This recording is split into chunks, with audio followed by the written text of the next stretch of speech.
Okay, so now that we've gotten our clay all nice and centered, we're going to open up and start pulling our walls up, because that's the other thing you said you had trouble with, right? So make sure it's nice and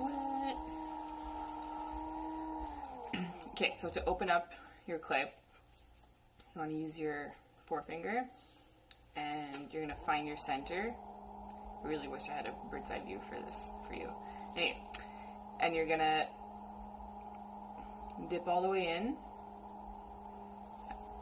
The depth you just sort of have to eyeball or gauge, like with time. If you're consistently throwing with the same amount of clay, at some point you'll just like know how deep to go. I know that's not really specific, but anyways. So get a good depth. I'm going to about like half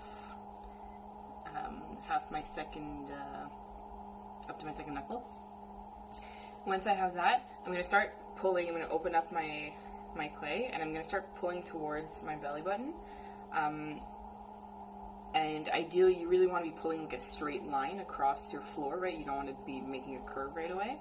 So I'm going to start pulling, and my left hand that's on top here is going to slide down and is going to come rest right on top of the clay, so that as I'm opening up, the clay stays fairly flat and compressed. Because if I don't have my hand here, you can see it right away. It starts creating this this ridge, and you don't want that.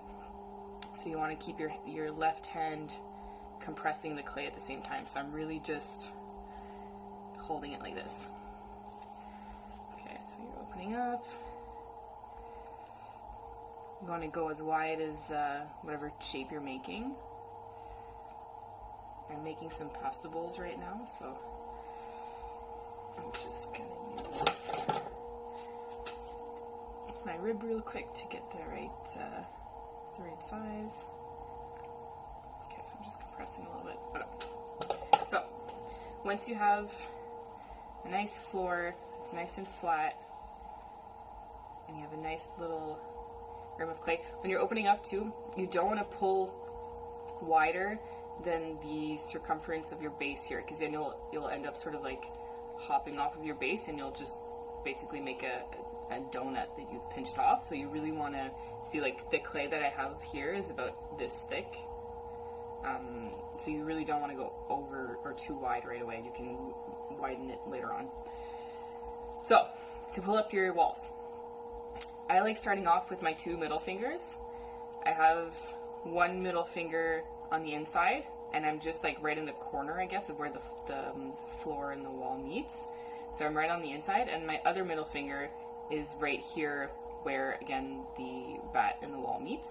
So I'm just going to start off with giving it a tiny bit of compression. See, so I'm already creating a bit of a ridge here. And then once I have that first little groove, I'm going to start slowly moving that clay upwards. So you can start off with one finger, and then add in 2 or even 3. I always end up working with 3, because it gives you more surface to work with at once, so you have a bit more control on what's going on. So start off with your 1, add a second one, and then even a third. And as you're pulling up, so one thing, as you're pulling up, try to imagine like a floating point right about here, and you're aiming towards that center point. So you're really trying to like go inwards. You don't want to go outwards right away, because then you'll be working against the centrifugal force or whatever, and it'll open up too wide too quickly. So you want to get your height first, and then get your width. So imagine a floating point, and imagine aiming towards that point. So see, I'm pulling up, but I'm going slightly inwards. Also, as you're pulling up, I find a lot of people, they sort of get like tense or whatever as they're doing it, and then they're pulling, and then they get all the way to the top, and they sort of freak out, and they let go too quickly, and that really has the tendency to warp your top lip, and it's hard to bring that back into control. So you really want to take your time, start from the bottom. See, create that extra little ledge again, not ledge, whatever, anyways, that little bump. and then start moving it upwards. You're slowly pulling up. And then once you get to the top, make sure, I always tell people like get your fingers to give each other a little kiss. So make sure you come and like really work your way all the way to the top, and really have an even amount of pressure all the way up. You can even just like rest your fingers at the top for a couple of rounds just to make sure that you have a nice and compressed lip. So again, make sure everything is nice and wet because or else you'll have too much drag. Just trying to. Okay.